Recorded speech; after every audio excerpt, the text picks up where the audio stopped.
উলাইকা হিসাবুল্লাহ আলা ইন্না হিসাবাল্লাহি হুমুল মুফলিহুন।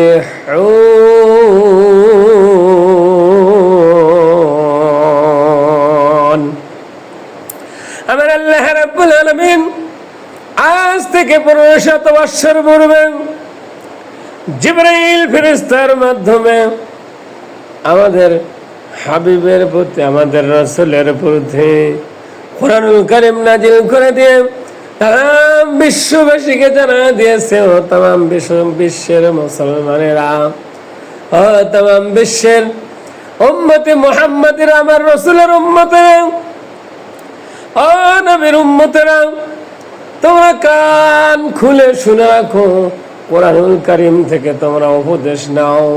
উলাইকা হিজবাল্লাহ আলা ইন্না হিজবাল্লাহি হুমুল মুফলিহুন। যারা আল্লাহ রাব্বুল আলামিন আল্লাহর দল করে তারাই হলো সফল কাম।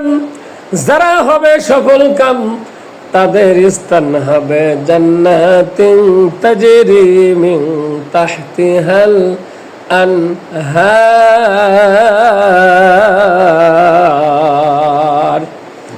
যারা হবে সফল কাম, আল্লাহ রাব্বুল আলামিন তাদের জন্য এমন একটি জান্নাত রেখে দিয়েছেন, যেই জান্নাতের পদতল দিয়ে ঝর্ণা প্রবাহিত হইতেছে।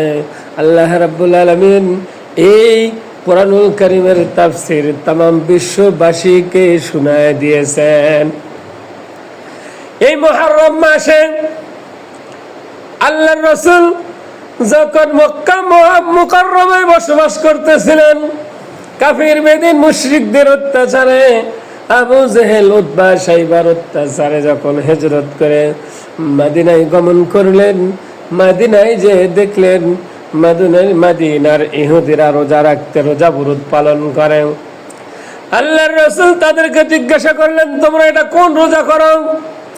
তারা বললেন, এটা হলো সেই রোজা যেই রোজাটা হযরত আদম আলাইহিস সালাতু ওয়াস সালাম করে গিয়েছেন। এই জন্য আল্লাহর রাসূল সাহাবাদেরকে নির্দেশ করলেন, যেহেতু ইহুদিরা রোজা ব্রত পালন করে এই 10ই মুহররমে, তোমরাও রোজা ব্রত পালন করো, কিন্তু ইহুদি নাসারাদের চাইতে একটু ব্যতিক্রম করে তোমরা একটি রোজার সাথে আর একটি রোজা মিলায় নাও, যাতে তোমাদের রোজা ব্রত ওই ইহুদির রোজার সাথে না মিশে যায়। এই মুহররম মাসে দুই শ্রেণীর লোক বিভক্ত হয়ে গিয়েছিল। দুই শ্রেণীর মুসলমান বিভক্ত হয়ে গিয়েছিল। এক শ্রেণীর মুসলমান হয়েছিল ইয়াজিদি মুসলমান, আর এক শ্রেণীর মুসলমান হয়ে গিয়েছিল হুসাইনি মুসলমান। এই জন্য আসুন ইয়াজিদি মুসলমান আর হুসাইনি মুসলমান কারা, এটাকে আমাদের পার্থক্য করতে হবে।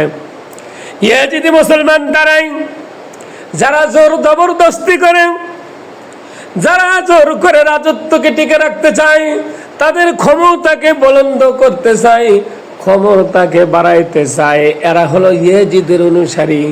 আর যারা আল্লাহর রাসূলের অনুগত্য মেনে নিয়ে তাদের নেতাকে নির্বাচন করে, তারাই হলো হুসাইনি মুসলমান।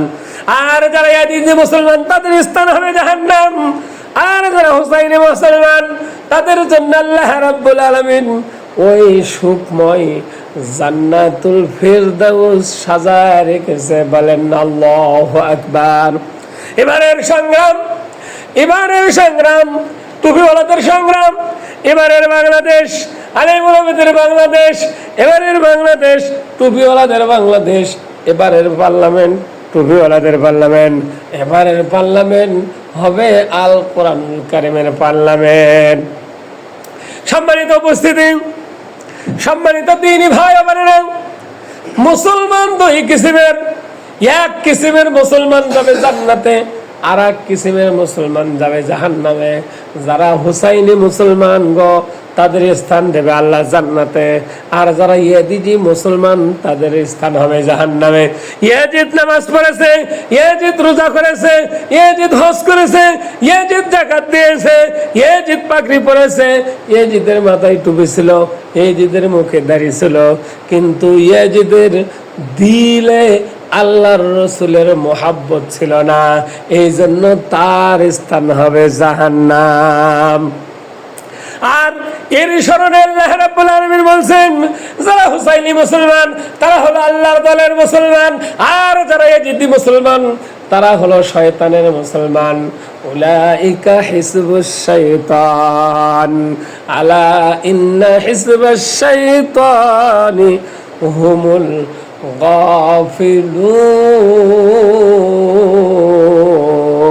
গাফিলুন। যারা ইয়াজিদি মুসলমান তারা হবে জাহান্নামী, আর যারা হুসাইনি মুসলমান তারা হবে জান্নাতি। হুসাইন রাদিয়াল্লাহু তাআলা আনহু কারবালার ময়দানে, ঐতিহাসিক কারবালার প্রান্তরে ঘোষণা করেছিল, হাইরে এত হাজার মুসলমানরা এখানে উপস্থিত হয়েছে, তার মধ্যে 30,000 হাফেজে কোরআন, 30,000 আলেম ওলামা এইরকম ইয়াজিদ বাহিনীর সাথে ছিল। হুসাইন আক্ষেপ করে বলেছিল, এত এত মুসলমান দেখতেছি, কিন্তু তাদের মধ্যে কি একজন ইমানদার নাই। হুসাইন আক্ষেপ করে বলেছিল, এই জন্য আসুন আমরা হব হুসাইনের দলে, আমরা হব রসুলের নাতির দলে। এই জন্য এই মুহররম মাসে, এই 10ই মুহররমে আমাদের হোক প্রতিজ্ঞা, আমরা জীবন যাইতে পারে জীবন দিতে পারি, তবুও ঈমান দিতে পারি না। বলেন আল্লাহু আকবার। সম্মানিত বাবাজিরা আমার, এই জন্য শুন, আল্লাহ রাব্বুল আলামিন বলেছেন, সিবগাতুল্লাহ ওয়া মান আহসানু মিনাল্লাহি সিবগা ওয়া নাহনু লাহু মুসলিমুন। যারা মুসলমান হয় তারা আল্লাহর রঙে রঙিন হয়ে যাবে, আর যারা আল্লাহর রঙে রঙিন হয়ে যায় তারা হলো হুসাইনি মুসলমান। আর যারা আল্লাহর রঙে রঙিন না হয়, শয়তানের রঙে রঙিন হয়ে যায়, এরা হলো ইয়াজিদি মুসলমান। অতএব সাবধান, আমাদের এই মুহররম মাসে প্রতিজ্ঞা করতে হবে, আগামীর পার্লামেন্ট কোরআনের পার্লামেন্ট, আগামীর বাংলাদেশ কোরআনের বাংলাদেশ, আগামীর বাংলাদেশ টুপিওয়ালাদের বাংলাদেশ, আগামীর বাংলাদেশ দাড়ি পল্লা মার্কার বাংলাদেশ। এই জন্য আসুন আমরা প্রতিজ্ঞা করি, আগামীর পার্লামেন্ট যেন ভোট দেখে শুনে বুঝে সৎ এবং যোগ্য ব্যক্তিকে দিতে পারি। আল্লাহ রাব্বুল আলামিন আমাদের সকলকে কবুল করুন, সকলে পান আমিন।